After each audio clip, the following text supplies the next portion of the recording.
갑상선 저하증이나 항진증이 있으신 분들이 김을 많이 드시면 오히려 건강을 해칠 수가 있어요. 건강하신 분들은 김을 많이 드셔도 호르몬 조절이 잘 돼서 문제가 없지만 이 갑상선에 문제가 있어 호르몬 조절이 잘 안 되시는 분들은 이 요오드의 수치가 높아지면 체내 활성산소가 증가되게 돼서 염증을 일으키고 갑상선 염도 유발해서 심해지면 갑상선 암까지도 발전시킬 수가 있어요. 우리 한국인의 식단에는 이미 요오드의 함량이 높기 때문에 김을 조금만 드셔도 요오드의 수치가 금방 높아질 수가 있어요. 따라서 갑상선에 문제가 있으신 분들은 김을 드실 때 주의해야 되는 거예요. 그렇다고 요오드가 풍부한 해조류와 같은 음식을 아예 드시지 말라고 말씀드리는 게 아니라 과량 섭취만 주의하시고 적정량은 드셔도 괜찮죠. 그렇다면 갑상선에 문제가 있는 분들이 김을 드실 때 혹시 해결 방법이 없을까요?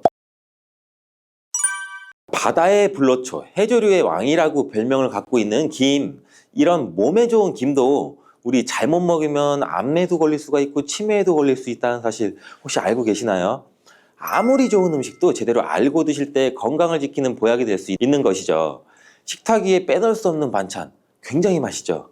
김의 효능 5가지와 제가 김을 드실 때 주의해야 될 분들, 그리고 김과 함께 먹으면 보약이 되는 최고의 음식과 또 김을 굽는 방법, 좋은 김을 고르는 방법까지 김에 대한 모든 것을 제가 지금 바로 알려드릴게요. 입맛도 없고 마땅한 반찬도 없을 때 김 하나만 있어도 우리 밥 한 그릇 뚝딱 해치우잖아요. 저도 마찬가지지만 저희 아이들도 맨날 밥 투정 하다가도 김 하나 딱 넣으면 밥 투정 반찬 투정 안 해요. 이렇게 밥 반찬으로 최고지만 요즘 전 세계에서 우리나라 문화에 열광을 하면서 K-팝, K-음식도 모든 K가 지금 난리잖아요. 우리나라 음식에도 굉장히 관심이 많죠.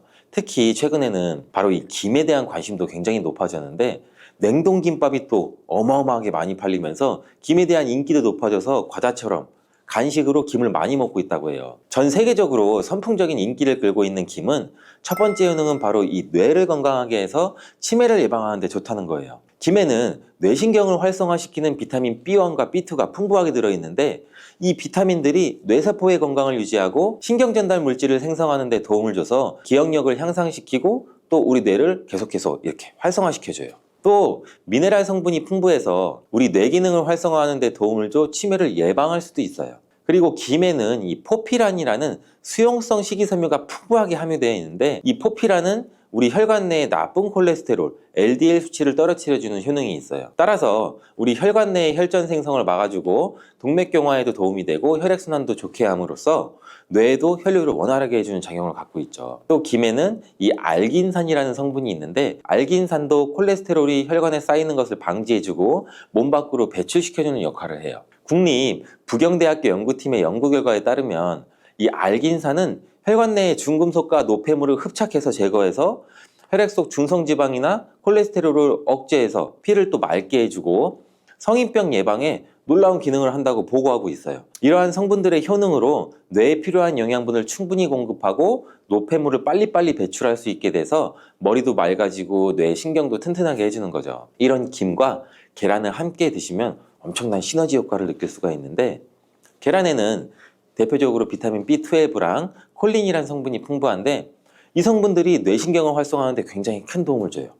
그 이유를 살펴보면 콜린은 이 뇌의 신경 시스템에서 중요한 역할을 하는 이 아세틸콜린이라는 물질의 주성분인데 아세틸콜린은 신경 전달 물질이에요. 이 신경 전달 물질이 뇌세포 사이에서 정보를 계속 전달해주는 역할을 해요. 바로 이 콜린이 충분히 공급돼야 기억력, 학습 능력, 그리고 인지 기능을 유지할 수가 있죠. 그래서 이제 기억력 감퇴나 뇌 건강에 좋은 이 건강기능 같은 식품을 보면은 아세틸콜린과 이제 콜린을 주성분으로 한 건강기능 식품도 많이 나와 있고 의약품도 많이 나와 있죠. 이뿐 아니라 김은 계란에 부족한 비타민 C를 보충해주고 계란은 김에 부족한 비타민 D를 보충해줘서 서로가 정말 잘 어울리는 식품이 되는 거죠. 계란과 김이 만나면 정말 뇌 기능에 필요한 보약이나 다름없다고 볼 수 있는데 이 김의 두 번째 효능은 또 식물성 단백질을 공급한다는 거예요. 이 김에 함유된 단백질의 양은 소고기보다 많은데 소고기가 단백질이 풍부하다고 알고 계시잖아요. 소고기 100g당 약 단백질의 함량은 약 20g 정도고 김 100g당 단백질의 함량은 약 30g 정도라고 해요. 소고기보다 김의 단백질이 더 많이 들어있다니 굉장히 놀라운 사실이죠. 마른 김 5장에는 계란 1개에 함유된 단백질의 양이 들어있다고 해요. 그런데 이 단백질에 식물성 단백질과 동물성 단백질이잖아요. 이 둘을 함께 먹일 때 더욱 흡수가 잘 돼서 건강에 좋은데 김과 계란을 함께 먹을 수 있는 좋은 방법도 한 가지 알려드릴게요. 김 계란말이는 우리 정말 많이들 해 드시잖아요. 반찬으로 만들어 먹기도 편하고 맛도 좋아 많이 드시는데, 그것 말고 계란 김전을 하나 알려드릴게요. 먼저 이 김을 먹기 좋은 크기로 잘라주시고 한쪽에 놓아줘요. 적당한 용기에 계란을 깨주시고 속은 한 꼬집으로 약간 간을 해줘요. 그리고 이 계란을 젓가락으로 살살 풀어주죠. 이제 김 2장을 포개서 계란물을 앞뒤로 잘 묻혀준 다음 기름을 두른 팬에 붙여주면 돼요. 이게 끝이에요. 이렇게 김과 계란을 함께 드시면 맛도 정말 좋더라고요. 저도 이제 간혹 해먹는데, 이렇게 드시면 맛도 좋고 건강도 챙길 수 있는 밥상위에 단백질을 풍부하게 섭취하는 보약이 될 수가 있죠. 세 번째, 김의 효능은 항산화 작용이에요. 몸 안에 활성산소가 많아지게 되면 이 활성산소가 우리 몸에 전신에 있는 세포를 공격해서 노화시킬 뿐 아니라 또 암세포를 변이도 일으켜요. 암을 발생하기도 하는데, 김에는 이런 활성산소를 제거시켜 줄 수 있는 강력한 항산화 물질인 베타카로틴이 풍부하게 함유가 되어 있어요. 이 대표적인 항산화 물질인 베타카로틴은 당근에도 많이 함유되어 있다고 많이들 알고 계시잖아요. 당근보다 오히려 김에 이 베타카로틴이 훨씬 더 많이 함유가 되어 있어요. 당근 100g에는 약 5,516mg의 베타카로틴이 함유되어 있고, 이 김 100g에는 무려 22,500mg이나 함유가 되어 있대요. 당근보다 약 4배 정도 많은 이 베타카로틴이 함유가 되어 있는 것인데 굉장히 놀랍죠. 이 베타카로틴은 우리 몸속에서 비타민 A로 전환되는 물질이에요.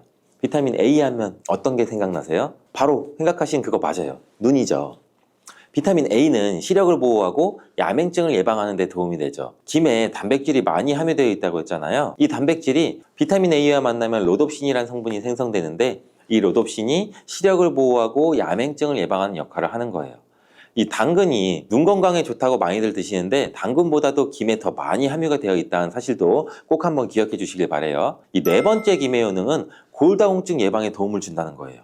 김에는 칼슘도 풍부하게 함유되어 있어요. 칼슘 하면 떠오르는 식품이 있죠. 바로 우유인데, 우유 100g에는 칼슘이 약 110mg 정도 함유되어 있고, 김 100g에는 칼슘이 490mg 정도나 함유가 되어 있대요. 김에는 우유보다 무려 4배나 많은 칼슘이 함유가 되어 있죠. 나이가 들면서 특히 여성분들이 골다공증 발병률이 굉장히 높아 힘든 경우가 많은데, 저희 어머니도 골밀도가 낮아서 병원에서 이 골다공증 처방약을 받아 드세요. 주변에도 중년의 나이를 넘으시고 폐경 이후에 계신 분들이 오히려 골다공증 발생 확률이 굉장히 높은데, 우리나라 사람들의 이 부족한 영양소가 바로 칼슘이어서 이런 현상이 많이 나타나는 거예요. 칼슘이 부족하면 뼈가 약해지고 점점 골밀도가 낮아져서 골다공증이 발병하는 건데, 김에 함유된 칼슘은 특히 우리 몸에 흡수가 잘 돼서 정말 좋아요. 우유보다 4배나 많은 칼슘을 가지고 있는 김을 평소에 충분히 드신다면 골다공증 예방에도 도움을 받을 수가 있죠.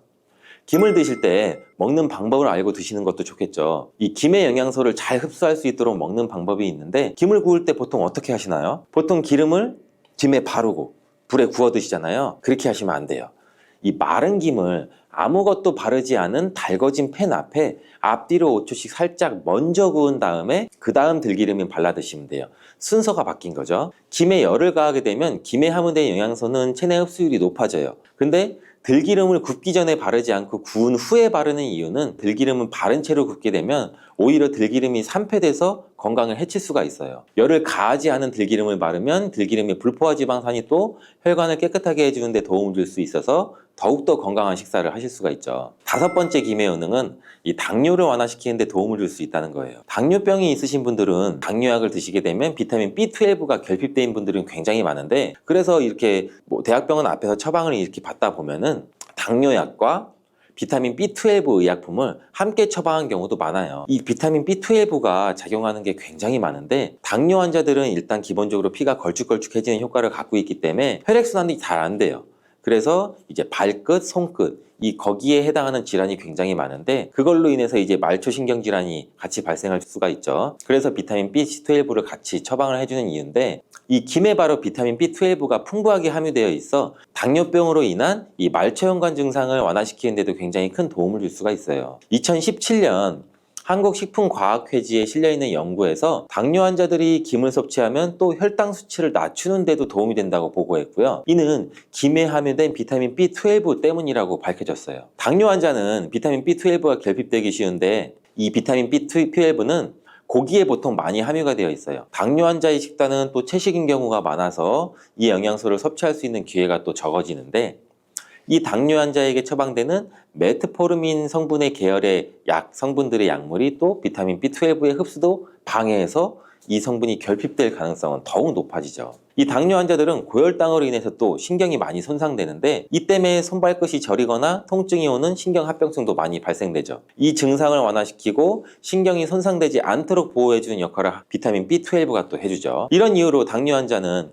비타민 B12의 섭취를 신경 써서 해주는 것이 굉장히 좋지만, 말씀드린 대로 육류 식단은 또 당뇨 환자의 식단에 잘 들어가 있지 않기 때문에 비타민 B12가 풍부한 김을 섭취하는 게 당뇨 환자에 정말 좋은 대안이 될 수 있는 거예요. 비타민 B12의 하루 권장 섭취량은 약 2.4 마이크로그램인데, 이는 자르지 않은 김 한 장만으로 섭취해도 충분히 섭취할 수 있는 양이에요. 당뇨가 있는 분들이라면 오늘부터 식사하실 때 김을 꼭 드셔야겠죠. 다만 시중에 판매되는 조미김은 기름에 구워지고 그 기름이 산패될 가능성이 높아서 오히려 건강에 해로울 수 있으니, 알려드린 대로 마른 김에 기름을 바르지 않고 달궈진 팬에 살짝 구워 드시길 추천드려요. 그런데 이렇게 평소에 많이 드시고 계신데 잘못 드시면 건강을 해칠 수도 있다는 사실 알고 계신가요? 특별히 갑상선이 약하신 분들은 김을 섭취하는데 주의하셔야 돼요. 갑상선은 우리 몸에서 가장 중요한 내분비 기관 중 하나인데, 갑상선은 이 목 부분 기관지 아래에 위치한 나비 모양의 내분비 기관이에요. 중요한 여러 기능을 하지만 그 중에서도 특별히 대사율을 조절하는 기능을 해요. 갑상선에서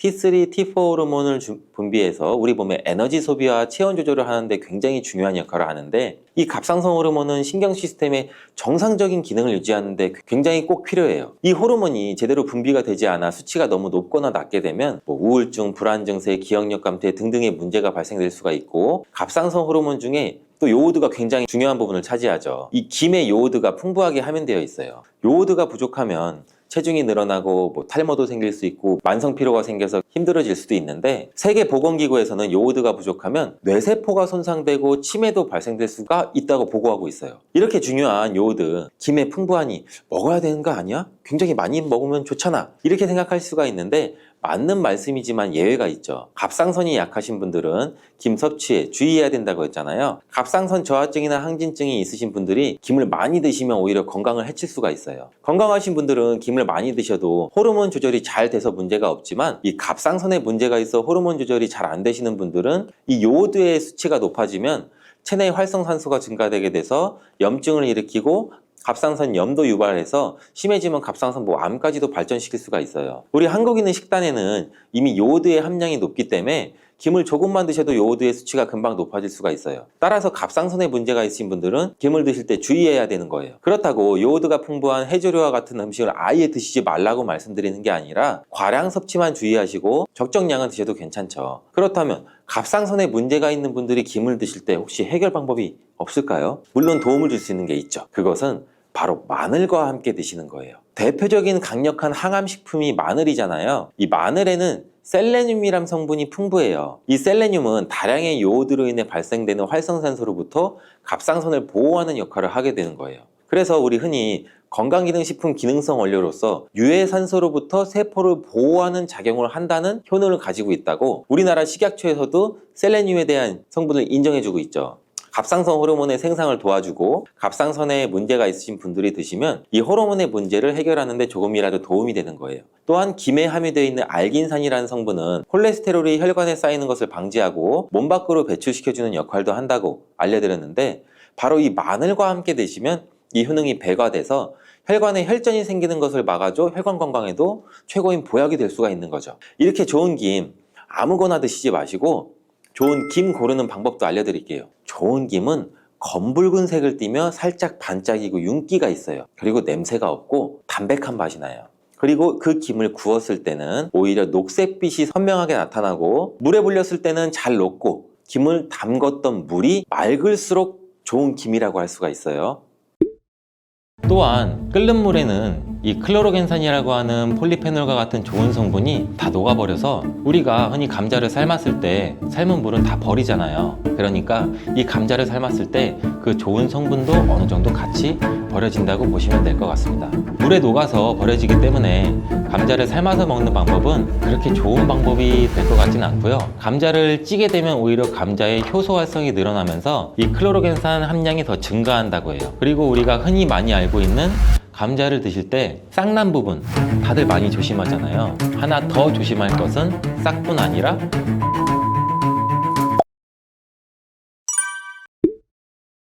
삶아 먹고 데쳐 먹고 쪄 먹고 볶아 먹고 전으로 부쳐 먹고 정말 다양하게 먹는 채소가 바로 감자인데요. 건강에 좋은 감자도 잘 알고 드셔야겠죠. 먼저 감자를 드실 때 어떤 거와 함께 먹으면 안 되고 주의해야 될 점은 무엇이 있을까요? 감자는 바나나와 함께 드시면 안 됩니다. 그 이유를 한번 알아볼까요? 바나나는 칼륨과 다양한 영양 성분 그리고 식이섬유가 풍부해 에너지 공급과 다이어트에 좋기를 소문났는데요. 감자와 절대 함께 먹으면 안 된다니 정말 생각도 못하지 않았나요?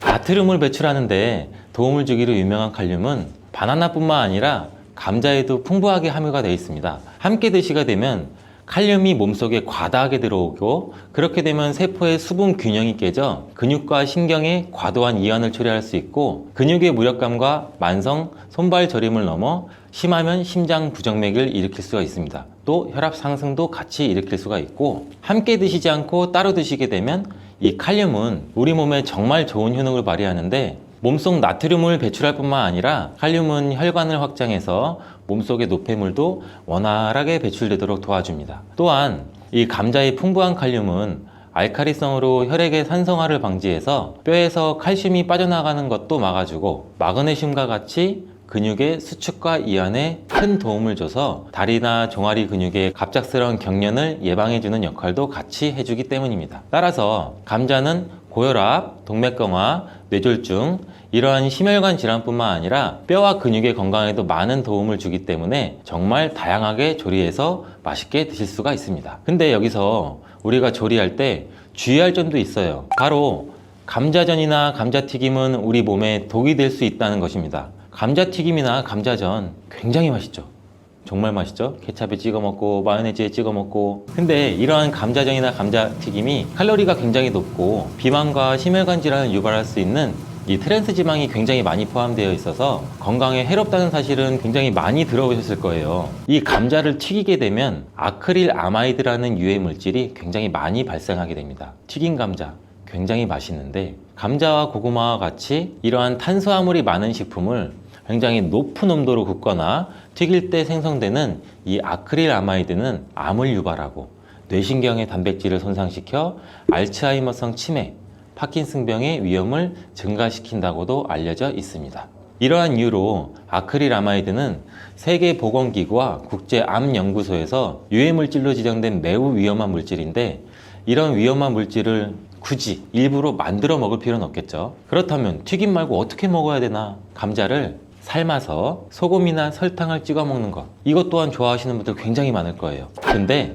물속에 넣어서 삶는 것보다는 감자는 찜기에 쪄서 드시는 게 굉장히 좋습니다. 감자에는 클로로겐산이라고 하는 폴리페놀 성분이 다량 함유가 되어 있는데 이 폴리페놀 성분이 특히 좋은 기능을 굉장히 많이 해요. 이 폴리페놀은 항암 효과가 있고 항산화 작용도 굉장히 강력하기 때문에 세포의 손상을 방지하고 세포의 변형도 방지해주는 기능이 있어 항암 작용도 있다라고 알려져 있고 이 클로로겐산이 심장 질환의 위험성 정도도 감소시켜 줄 수 있습니다. 그리고 피부 건강에도 감자가 도움이 될 수 있는데 이는 과산화 지질을 방지해주는 기능도 있습니다. 지질, 지방, 기름이 과산화되는 것을 방지하기 때문에 특히 피부주름, 피부 노화 여러분들 굉장히 많이 심각하게 생각하시고 계시잖아요. 우리 주름만 없어도 피부가 노화가 안 돼도 이 탱탱한 살도 유지할 수 있을 텐데 이거를 막아주는데 감자의 클로로겐산이 굉장히 많은 도움이 될 수가 있습니다. 그리고 다이어트에도 도움이 될 수가 있는데 이 체지방을 분해해주는 효과도 있습니다.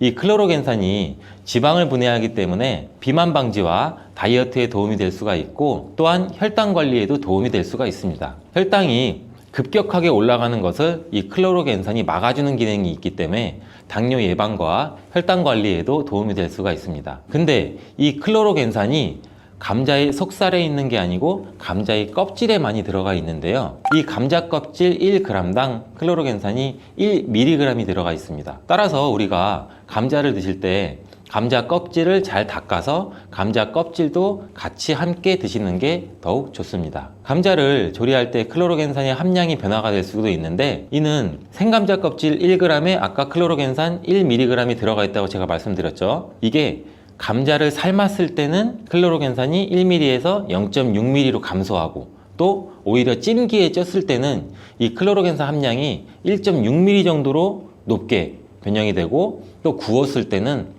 가장 낮게 0.2mg 정도 그램밖에 들어있지 않습니다. 또한 끓는 물에는 이 클로로겐산이라고 하는 폴리페놀과 같은 좋은 성분이 다 녹아버려서 우리가 흔히 감자를 삶았을 때 삶은 물은 다 버리잖아요. 그러니까 이 감자를 삶았을 때 그 좋은 성분도 어느 정도 같이 버려진다고 보시면 될 것 같습니다. 물에 녹아서 버려지기 때문에 감자를 삶아서 먹는 방법은 그렇게 좋은 방법이 될 것 같지는 않고요. 감자를 찌게 되면 오히려 감자의 효소 활성이 늘어나면서 이 클로로겐산 함량이 더 증가한다고 해요. 그리고 우리가 흔히 많이 알고 있는 감자를 드실 때 싹난 부분 다들 많이 조심하잖아요. 하나 더 조심할 것은 싹뿐 아니라 이 녹색으로 변한 감자입니다. 감자 싹에는 솔라닌이라고 하는 독성 물질이 포함되어 있는데, 이거는 섭취해서 안 된다는 건 이미 모두 잘 알고 계시잖아요.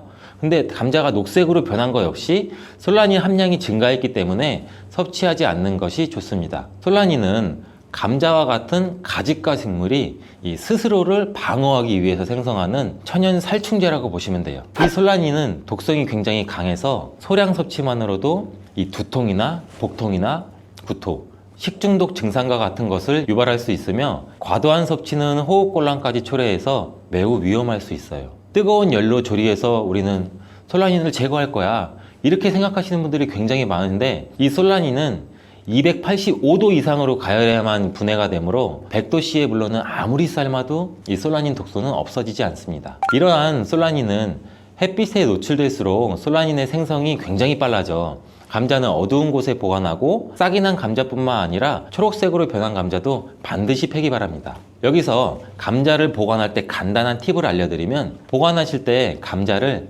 사과와 함께 두시면 사과에서 발생하는 이 에틸렌 가스가 감자에 싹이 나는 것을 억제해줘서 감자를 더 오래 신선하게 보관할 수 있습니다. 자, 그럼 감자 요리를 할 때 버터에 굽고 치즈를 올려 드시면 맛있잖아요. 아, 벌써 군침이 도는데, 근데 이러한 버터랑 치즈가 문제가 될 수가 있어요. 그 맛으로만 본다면 감자와 치즈, 버터의 만남은 최고의 풍미를 자랑하는데 건강에는 최악이랍니다.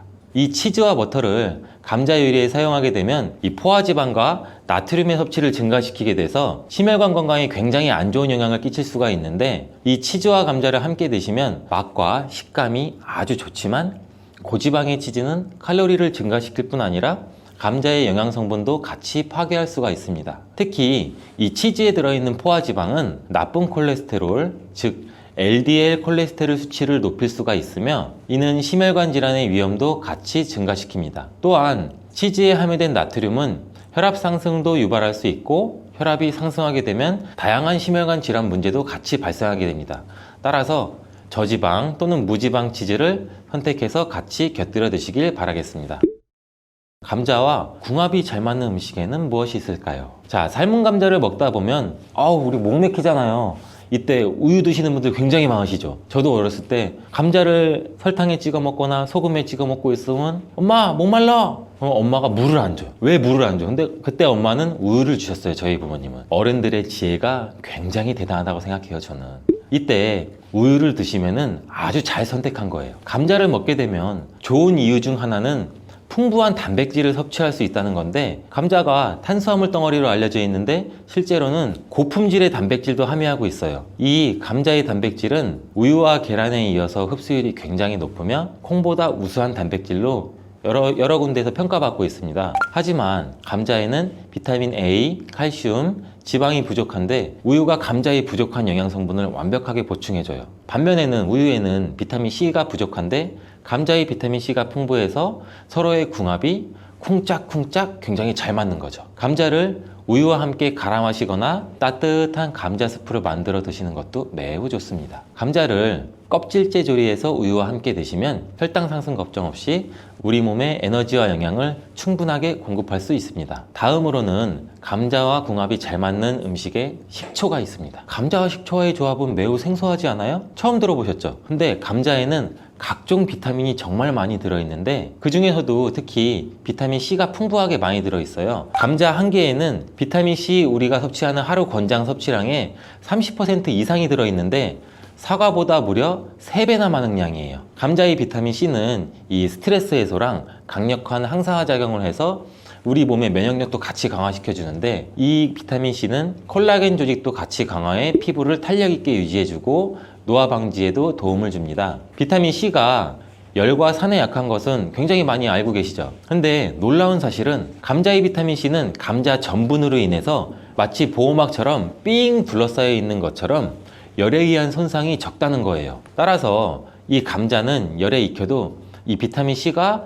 많이 파괴되는 것을 걱정하지 않으셔도 됩니다. 이 비타민 C는 산도가 높은 환경에서 더욱 잘 흡수되면서 감자 요리나 감자 샐러드를 하실 때는 식초나 레몬즙을 약간 뿌리면 이 비타민 C의 흡수율을 또 높일 수 있어요. 양파 또한 감자랑 함께 드시면 보약이 되는데, 이 감자가 위 건강에 좋다는 사실을 알고 계시나요? 그 이유는 바로 항염작용을 하는 폴리페놀과 아르기닌 성분 때문이에요. 이 성분들은 우리 몸의 위 벽을 보호하고 이 세포의 변형을 막아 염증도 감소시키면서 독소를 제거하는 역할도 같이 해요. 이뿐만 아니라 감자는 알카리성 식품으로 건강에 이로운 식품으로 손꼽히는데, 우리 몸이 산성화될 때 다양한 질병의 위험이 굉장히 높아져요. 특히 혈액 중에 산도가 올라가게 되면 염증이 발생하고, 이 염증은 다양한 질환도 유발시키고 이 염증이 암과 다른 질병으로도 발전한 가능성이 있기 때문입니다. 그렇기 때문에 이 알칼리 식품인 감자를 섭취를 해서 우리 몸을 중화시켜서 질병을 예방할 수도 있습니다. 양파는 감자와 마찬가지로 알칼리성 음식으로 인정받아서 감자의 항염 및 항암 효과를 강화하는 뛰어난 시너지를 보여주는데, 이 혈관 청소부라고 불리는 양파는 혈관 벽을 강화시켜주고 염증도 효과적으로 제거해줍니다. 또한 감자에 포함된 비타민의 흡수율을 높여줘 감자의 효능도 극대화시켜 줄 수 있습니다. 자, 감자와 같이 먹으면 좋은 음식 중 또 다른 한 가지는 토메이토입니다. 이 토마토가 건강에 이로운 슈퍼푸드라는 사실은 여러분들 누구나 다 알고 계시잖아요. 이런 토마토는 감자와 함께 드시면 정말 보약과 같은 효능을 발휘하게 되는데요. 토마토와 감자를 함께 섭취하는 것은 항산화 물질과 비타민의 섭취를 증가시키며, 특히 토마토의 라이코펜과 감자의 비타민 C는 함께 작용해서 신체의 항산화 작용을 극대화시켜줍니다. 이 둘의 만남은 우리 면역 체계를 강화시켜주고 염증도 감소시켜서 전반적인 우리 몸의 건강을 증진하는 데 도움을 줄 수 있습니다. 이 토마토와 감자는 심혈관 건강을 강화하고 혈압을 조절하는 데 도움도 줄 수 있는데, 이 풍부한 섬유질과 항산화 물질은 장내 환경도 개선해 주기도 합니다. 또한 콩과 식물들도 감자와 함께 먹으면 정말 좋은데요. 이들은 함께 먹으면 균형 잡힌 영양 성분을 섭취하게 됩니다. 이 콩과 식물은 식물성 단백질, 섬유질, 철분, 마그네슘과 여러 비타민을 포함해서 심혈관을 건강하게 해주고 소화기관의 건강 개선과 혈당 조절에 훌륭한 효능을 발휘합니다. 따라서 당뇨병도 예방할 수 있고, 혈당을 조절해주면 혈관이 건강하게 유지되고, 혈관의 건강은 또 치매 예방에도 큰 역할을 해주는 거예요. 콩과 식물과 감자를 함께 섭취하는 것은 이 단백질과 필수 미네랄의 훌륭한 조합을 만들어주기도 해요. 포만감을 유지시켜주고 장기적인 에너지 공급도 지원하고, 감자의 복합 탄수화물과 잘 어울려 식후에 급격한 혈당 상승도 억제해줍니다. 오늘은 감자에 대해서 알아봤는데요. 오늘 저녁 반찬은 감자를 곁들여 먹는 것이 어떨까요?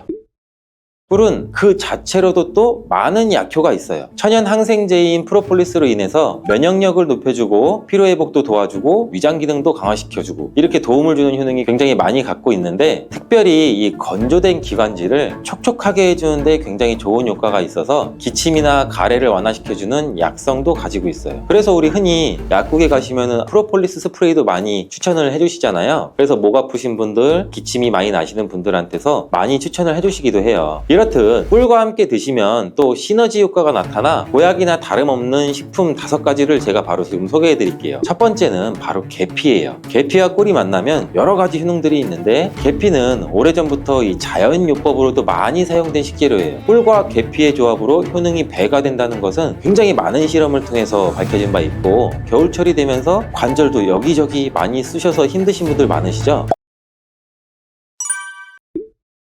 꿀과 이것을 함께 드시면 관절염과 기침 감기가 싹 사라집니다. 예로부터 꿀물로 기침을 다스리기도 했는데 알고 계시죠? 고대 그리스에서는 꿀을 신들의 음식이라고 부르기도 했고, 꿀은 인류 역사상 가장 오래된 천연 감미료이자 약재로 굉장히 많이 사용했어요. 이집트에서는 미라를 만들 때에도 꿀을 사용하기도 했고요. 꿀은 약으로 쓰일 만큼 우리 몸에 정말 좋은 효능들이 굉장히 많이 있는데, 잘못 먹으면 약효가 하나도 없을 뿐만 아니라 오히려 몸을 해치는 독이 될 수도 있다는 사실도 혹시 알고 계신가요? 꿀의 종류와 절대 먹으면 안 되는 꿀과 좋은 꿀을 고르는 방법, 그리고 꿀과 함께 먹으면 좋은 최고의 음식 5가지, 제가 지금 꿀에 대해서 모든 것을 한번 알려드릴게요.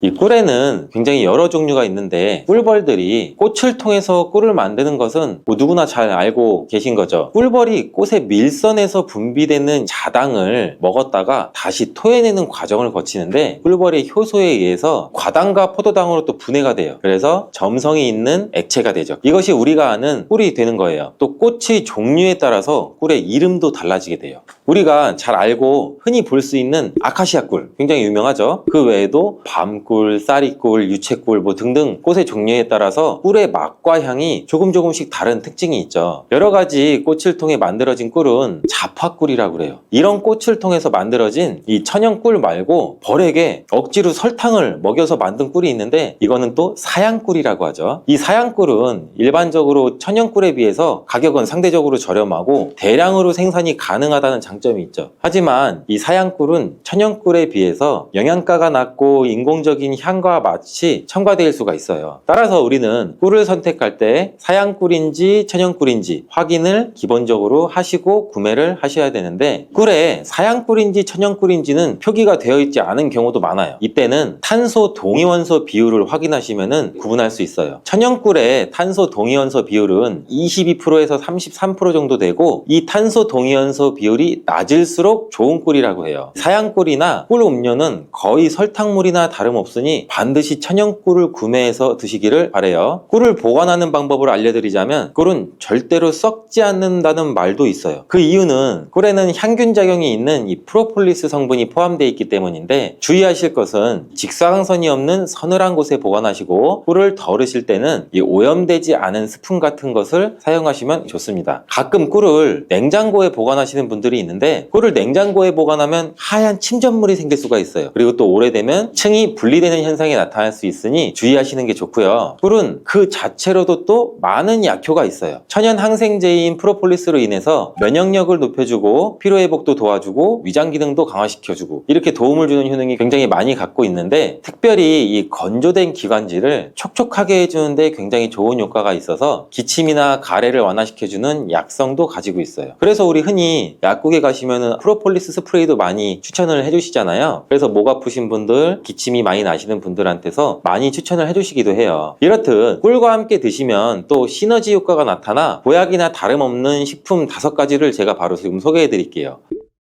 첫 번째는 바로 계피예요. 계피와 꿀이 만나면 여러 가지 효능들이 있는데, 계피는 오래전부터 이 자연요법으로도 많이 사용된 식재료예요. 꿀과 계피의 조합으로 효능이 배가 된다는 것은 굉장히 많은 실험을 통해서 밝혀진 바 있고, 겨울철이 되면서 관절도 여기저기 많이 쑤셔서 힘드신 분들 많으시죠? 지금 집중해서 영상 보세요. 꿀과 계피의 조합으로 가장 두드러지는 첫 번째 효능은 소염작용을 통한 관절의 염증을 완화시켜줘서 관절 건강에 큰 도움을 줄 수 있다는 거예요. 덴마크 코펜하겐 대학에서 꿀과 계피의 관절염 개선 효과에 대해 연구를 했는데, 연구진들은 약 200명의 관절염 환자를 대상으로 아침과 저녁 식사 전에 따뜻한 물에 꿀 1스푼과 계피 반 스푼을 티스푼으로 섞어서 마시게 했어요. 일주일 만에 환자의 약 73% 정도가 통증이 유의미하게 개선이 되었고, 한 달 내에 이전에 걷기도 힘들었던 환자의 대부분이 통증이 많이 감소돼서 걸을 수도 있게 되었다고 해요. 이 연구는 꿀과 계피를 함께 복용하면 관절염 환자의 증상을 개선한다는 데 도움이 될 수 있다는 것을 보여주고 있어요. 꿀과 계피를 함께 먹을 때의 효능 2번째는 콜레스테롤을 조절해서 혈관 건강 개선에 도움을 준다는 거예요. 덴마크 농무부 연구 결과에 따르면 계피를 40일 동안 이 4분의 1 티스푼을 섭취하자 중성지방이 30%, 콜레스테롤은 20%나 감소했다고 해요. 꿀은 지질대사라고 해서 나쁜 콜레스테롤은 줄이고 좋은 콜레스테롤은 늘리는 작용을 해서, 계피도 풍부한 폴리페놀 성분이 꿀과 비슷한 효능을 나타낸다고 해요. 이 효능들이 더해지니 혈관의 지방을 제거하고 동맥과 혈관도 튼튼하게 해주고 심장이나 뇌졸중과 같은 이 혈관 질환을 예방할 수 있는데 도움을 줄 수 있다는 거죠. 꿀과 계피를 함께 먹을 때의 효능 세 번째는 감기와 독감 완화시켜 줄 수 있다는 거고, 요즘같이 추운 날씨에 감기 굉장히 많이 걸리시잖아요. 이때 계피와 꿀을 섞으면 굉장히 우리 몸에 도움이 돼요. 날씨가 추워지면 체온이 떨어지고, 체온이 떨어지게 되면 이 면역력이 떨어지게 돼서 감기에 걸리기 쉬워지는 환경에 우리가 노출이 되는데, 꿀과 계피에는 면역력을 강화시켜주는 성분이 함유되어 있고 항균 및 항바이러스 효과가 있는 성분도 함유되어 있어서 감기와 독감을 예방하는데 굉장히 큰 도움을 줄 수가 있어요. 또한 항염증 효과가 있는 성분이 함유되어 있어 감기와 독감의 증상인 이 발열, 인후통, 근육통 등을 완화시키는 데에도 굉장히 효과가 커요. 꿀과 계피를 함께 먹을 때의 효능 네 번째는 위장장애를 개선하는 데 도움을 줄 수 있다는 건데, 꿀과 계피는 소화를 촉진시키고 위장 온도를 원활하게 도와주는 효능이 있어요. 위장을 따뜻하게 해주는 효능도 같이 가지고 있고요. 또한 꿀은 위산을 중화시켜서 소화를 돕는 역할도 같이 하기도 해요. 꿀과 계피가 위에 들어가면 위장의 점막이 자극이 돼서 위액 분비를 왕성하게 해줘서 소화장애에 도움을 줄 수 있어요. 그리고 위에 생긴 상처를 치료해줘서 개선을 시켜줄 수도 있고, 위궤양을 막고 이 경련성 통증도 억제해서 위장의 연동응전도 촉진하고 가스 제거도 같이 배출시키는 효과도 가지고 있어요. 꿀과 계피를 함께 먹을 때의 효능 다섯 번째는 노화 방지와 피부 개선에 도움을 준다는 거예요. 미국의 일리노이드 대학 연구팀은 꿀의 항산화 성분이 남성의 신체에 미치는 영향을 조사하기 위해서 남성을 대상으로 꿀물 섭취 그룹과 이 위약 그룹으로 나눠 연구를 진행한 실험도 있는데, 그 연구 결과 꿀물을 섭취한 그룹은 꿀물을 섭취하지 않은 그룹에 비해서 항산화 성분이 증가하고 신체 기능이 개선되는 효과가 나타났다고 발표를 했죠. 이는 꿀에 함유된 항산화 성분이 우리 몸에 활성산소를 제거해주고 노화도 방지해주고 면역력도 강화시켜주는 효과가 있기 때문이란 말일 수가 있겠죠. 또 피부를 건강하게 해주는 효과도 볼 수 있었는데, 꿀과 계피를 함께 먹으면 피부의 보습과 탄력도 유지할 수 있어요. 그리고 꿀은 피부에 수분을 공급하고 계피는 우리 피부의 염증을 완화시켜주는 효과도 가지고 있어요. 꿀과 함께 드실 때 최고의 식품 중 두 번째는 마늘이 있죠. 꿀에 마늘을 재워서 드시는 분들 많이 계시잖아요. 아주 잘하고 계신 거예요. 이 꿀과 마늘을 함께 드시면 우리 몸에 굉장히 좋은데, 꿀과 마늘이 모두 면역력을 강화시키는 성분이 풍부하게 함유가 되어 있어요. 특히 이 마늘의 알리신 성분은 항균 및 항바이러스 효과가 뛰어나서 감기나 독감 등의 질병을 예방하는데 굉장히 큰 도움을 주고, 또한 마늘의 이 알리신 성분은 우리 혈압도 조절해주는 역할도 하고 우리 혈액을 맑게 유지해주면서 혈관을 건강하게 유지시켜주는 효능도 같이 갖고 있어요. 꿀은 혈액순환도 촉진하고 혈압을 낮추는 데에도 도움을 줄 수가 있어요. 꿀과 마늘 모두 항산화 작용이 뛰어난 성분들이 함유가 되어 있어 우리 몸에 활성산소도 제거해줘 노화를 방지해주는 효과도 가지고 있죠. 꿀과 함께 드실 때 최고의 식품 세 번째는 무예요. 무를 채를 써서 꿀에 재워 드시면 되는데, 기침과 가래에 효과가 아주 좋은 천연 약재라고 보시면 돼요. 감기에 걸려서 기침이 잘 낫지 않고 속이 더부룩하고 또 소화도 안 될 때 꿀에 무를 재운 걸 드시면 너무 좋은데, 무의 매운맛을 내는 이 시니그린 성분이 위장에 우리 점막을 자극해서 점액 분비를 활성화시킬 뿐만 아니라 기관지 점막에 붙어있는 가래도 묽게 만들어 몸 밖으로 쉽게 배출되는데 큰 도움을 주게 돼요. 또한 꿀은 기침의 약재로 많이 쓰이게 되는데, 영국에 있는 옥스퍼드 대학 연구팀이 감기 환자 약 1761명을 대상으로 조사한 결과 꿀을 먹은 환자는 감기 증상이 개선이 되고 치료 기간 또한 단축된다는 효과가 있었다고 보고되었는데, 한 연구에 따르면 알러지 감기 치료에 사용되는 이 항히스타민제인 디페니드라민 성분을 복용한 환자보다 꿀을 먹은 환자가 기침의 빈도와 정도가 더욱 개선되었다고 해요. 꿀과 함께 드실 때 최고의 식품 네 번째는 바로 오미자예요. 오미자와 꿀이 만나면 우리 몸의 호흡기 질환, 만성 기침에 굉장히 좋은 효능이 있는데, 요즘같이 찬바람이 불면 목이 건조해지면서 마른 기침이 계속 나와 또 힘들 수가 있죠. 또 마른 기침이 계속 나지만 가래가 없는 분들, 장기침이 계속 나와서 기침을 많이 하면 가슴도 아프잖아요. 그리고 또 일상생활 하는데 지장도 많이 있고 불편하신 분들이 굉장히 많잖아요. 이런 분들한테는 꿀과 오미자가 정말 좋은 조합이에요. 오미자는 폐와 기관지를 촉촉하게 해줘서 이런 마른 기침에도 효과적입니다. 꿀과 함께 드실 때 최고의 식품 다섯 번째는 바로 생강이에요. 생강을 채로 잘게 썰거나 갈아서 꿀에 재워서 드시면 되는데, 꿀생강은 기침에 당연히 좋고 몸에 찬 기운이 돌고 혈액순환이 안 되는 것 같을 때 드시면 더욱더 좋아요. 몸을 따뜻하게 데워주는 효과가 있고, 감기 초기 그리고 몸살이 났을 때도 드시면 컨디션 컨디션을 회복하는데 굉장히 큰 도움을 받을 수가 있죠. 또한 소화불량일 때에도 꿀생강을 드시면 속이 편안해지는 것도 느껴보실 수 있을 거예요.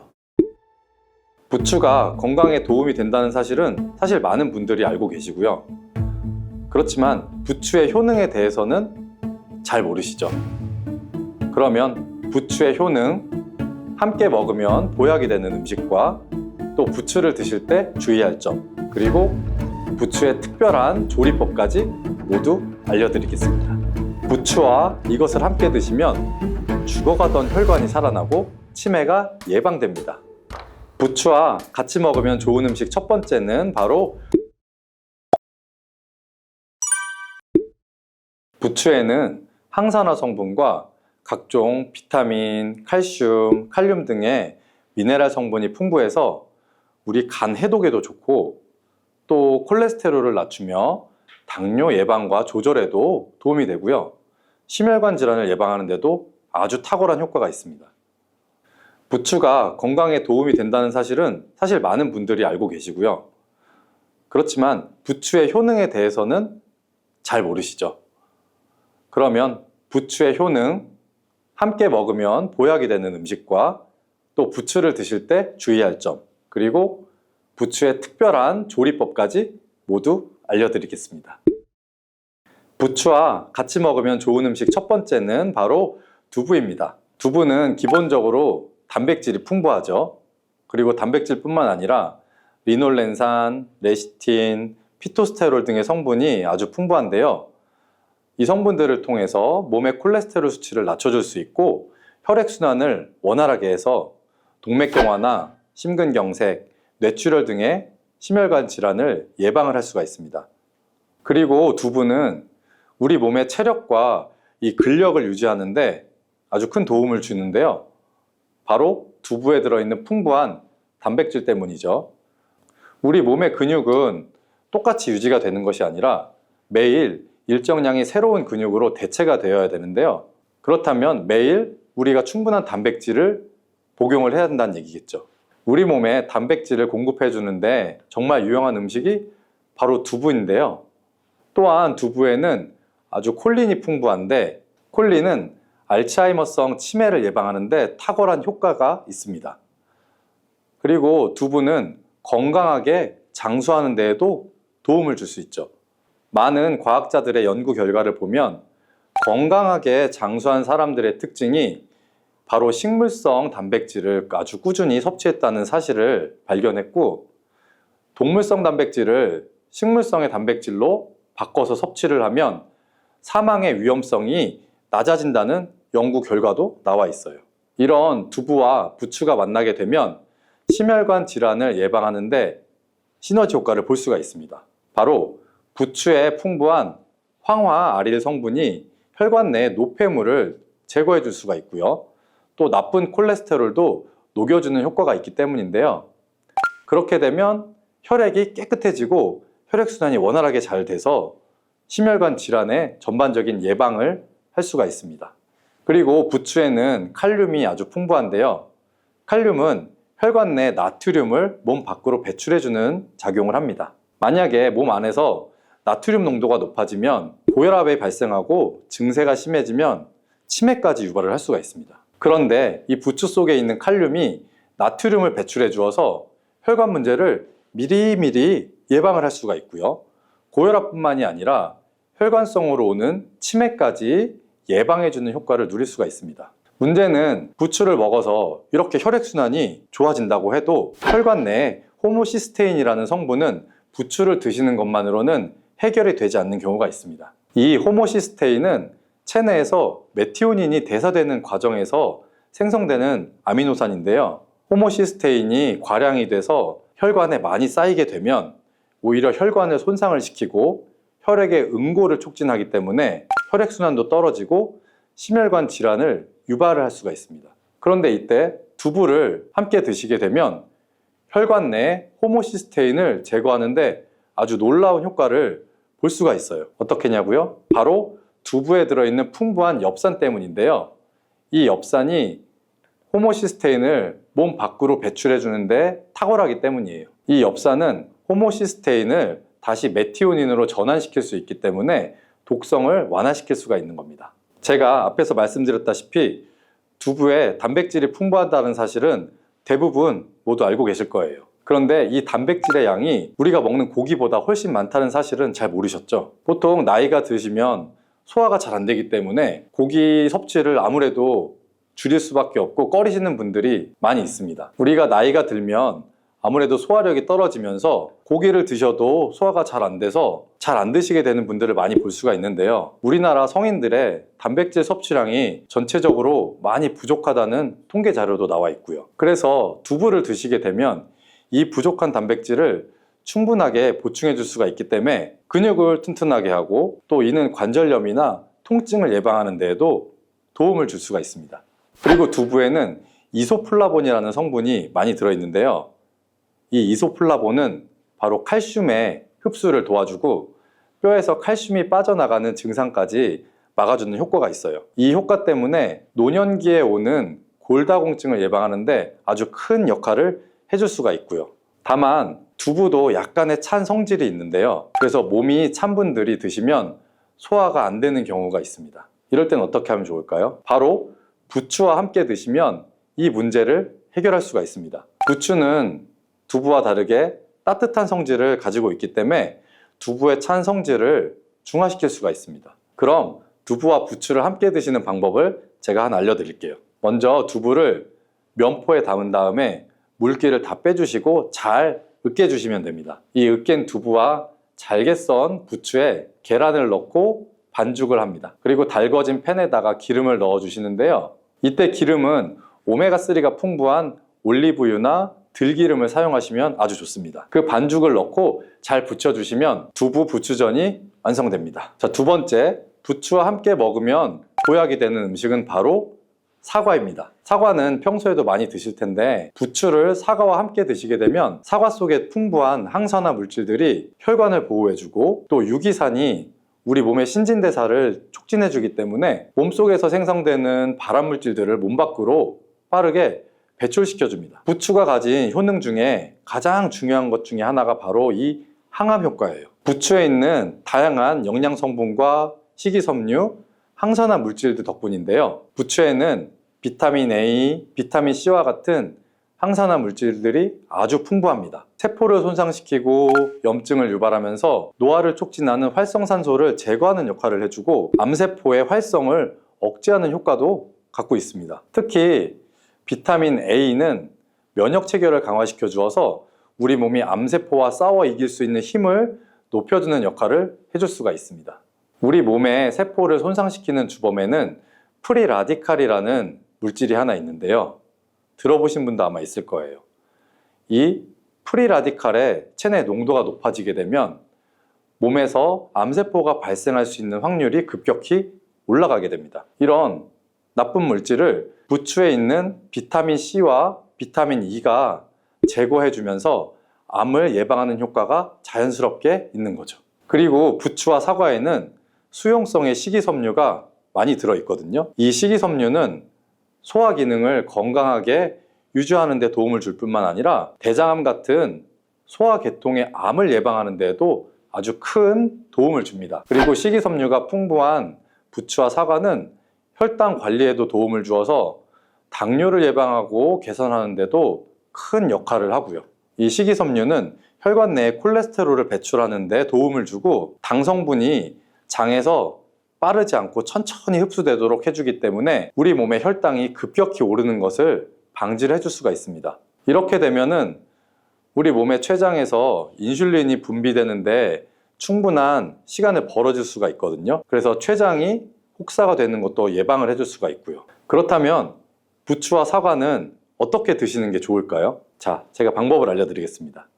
먼저 여러 채소로 샐러드를 만들어서 드실 때 부추와 사과를 채를 썰어서 함께 드셔도 정말 맛있게 드실 수 있습니다. 그리고 부추와 사과를 함께 넣고 갈아서 주스를 만들어 드셔도 좋은데요. 만드는 방법도 아주 간단합니다. 먼저 잘 씻은 부추를 적당한 크기로 잘라주시고요. 사과도 가운데 씨만 빼고 잘 잘라주시면 됩니다. 그렇게 해서 믹서기에 한꺼번에 넣고 여기에 물 1컵 넣어주시고 올리브 오일도 1스푼 넣어주시고요. 왜냐하면 올리브 오일을 넣으면 부추의 영양 성분의 흡수율을 안 넣는 것보다 몇 배나 올려줄 수가 있기 때문이에요. 이렇게 넣고 잘 갈아주시면 바로 부추 사과 주스 완성입니다. 자, 세 번째, 부추와 함께 먹으면 보약이 되는 음식은 바로 돼지고기입니다. 부추는 생명력이 아주 강한 걸로도 잘 알려져 있죠. 그 생명력은 지친 간을 되살리는데도 효능이 뛰어나고요. 간에 쌓여있는 독소를 제거하는데도 아주 효과가 좋은데요. 부추에 함유된 베타카로틴과 클로로필이 간세포를 보호해주고 간의 재생을 촉진해주는 역할을 해주거든요. 그리고 부추에 함유된 사포닌 성분이 지방간을 예방하고 간의 부담을 덜어주는데 많은 도움을 줍니다. 또 황화알릴이라는 성분이 풍부한데 이 성분은 간의 면역력을 직접적으로 강화해주고 간 질환을 예방해주는 효과가 있습니다. 여러분 혹시 글루타치온이라는 영양제 들어보신 적 있나요? 요즘 많이 드시는 제품 중에 하나인데요. 부추에는 체내에서 이 글루타치온을 합성할 때 필요한 황화합물이 아주 풍부해서 간의 해독작용을 직접적으로 도와줄 수가 있습니다. 이때 돼지고기를 부추와 함께 드시면 우리 몸에 보약이 될 수 있는데요. 왜냐하면 부추에 들어있는 알리신 성분이 돼지고기의 비타민 B1의 흡수율을 높여줄 수 있기 때문이에요. 또 부추의 따뜻한 성질이 돼지고기의 차가운 성질을 보완해서 소화가 잘 되도록 도와줄 수 있고요. 위 건강에도 도움을 줄 수 있겠죠. 그리고 영양학적으로도 서로 보완이 돼서 균형 잡힌 식사가 될 뿐 아니라 혈액순환의 개선이나 면역력 강화, 또 피로 해소, 우리 몸의 에너지 증진, 항암 효과 등을 더 효과적으로 얻을 수가 있게 됩니다. 자, 그렇다면 부추와 돼지고기는 어떻게 드시는 게 좋을까요? 돼지고기 수육을 해서 부추랑 같이 쌈을 싸서 드셔도 좋지만 반찬으로 만들어 먹을 수 있는 방법을 하나 알려드릴게요. 바로 돼지고기 부추 볶음인데요. 먼저 부추를 적당한 크기로 잘라서 준비해 주시고 돼지고기는 약간 길쭉하고 얇게 썰어 주시면 좋습니다. 그래서 잘 달궈진 팬에 올리브유를 한번 잘 둘러주시고 부추와 돼지고기를 한 번에 넣고 잘 볶아주세요. 여기에 대파와 다진 마늘을 넣어주시고 간장으로 간을 해주시면 됩니다. 그렇게 해서 다 볶아진 다음에 여기에 들기름을 살짝 곁들여 주시면 고소함이 폭발할 뿐 아니라 영양도 아주 만점인 보약 반찬이 완성이 됩니다. 참고로 돼지고기 대신에 오리고기를 사용하셔도 훌륭한 요리가 될 수 있고요. 자, 네 번째, 부추와 함께 먹으면 보약이 되는 음식은 바로 브로콜리입니다. 브로콜리는 세계 10대 슈퍼푸드 중에 하나로 선정이 된 적이 있을 만큼 건강에 아주 좋은 채소죠. 이 브로콜리에는 항산화 물질인 비타민 E, 베타카로틴, 비타민 C 등이 아주 풍부하게 들어있고요. 이 성분들이 혈관 속의 활성산소를 제거해서 세포 노화를 방지하는 효과가 있죠. 그리고 설포라판이라는 항암 성분도 풍부한데 암세포의 성장을 억제하고 암 예방에도 효과적인 아주 놀라운 식물입니다. 또 비타민 A가 풍부해서 우리 눈 건강에도 아주 좋은 효능을 발휘하고요. 이 비타민 A는 부추에도 풍부한데 함께 드시게 되면 그래서 시너지 효과를 누릴 수가 있습니다. 비타민 A는 체내에서 로놉신의 합성을 도와서 야맹증을 예방해 줄 수 있고 눈에 점막을 만들어서 유지시켜주는 효과가 있고요. 그래서 안구건조증도 예방이 되고 눈이 시린 증상도 완화를 시켜줄 수가 있습니다. 또 비타민 C는 활성산소를 제거해서 안구 세포를 보호해주고 눈의 혈관을 건강하게 유지시켜 주어서 망막이 손상되는 것을 막아줄 수가 있습니다. 이런 효과로 눈이 충혈되는 것과 눈에 오는 통증도 완화시켜 줄 수가 있고요. 우리가 흔히 아는 눈 질환 중에서 황반변성이라는 게 있죠. 이 황반변성은 노인의 실명 원인 1위에 해당할 만큼 매우 위험한 질병이죠.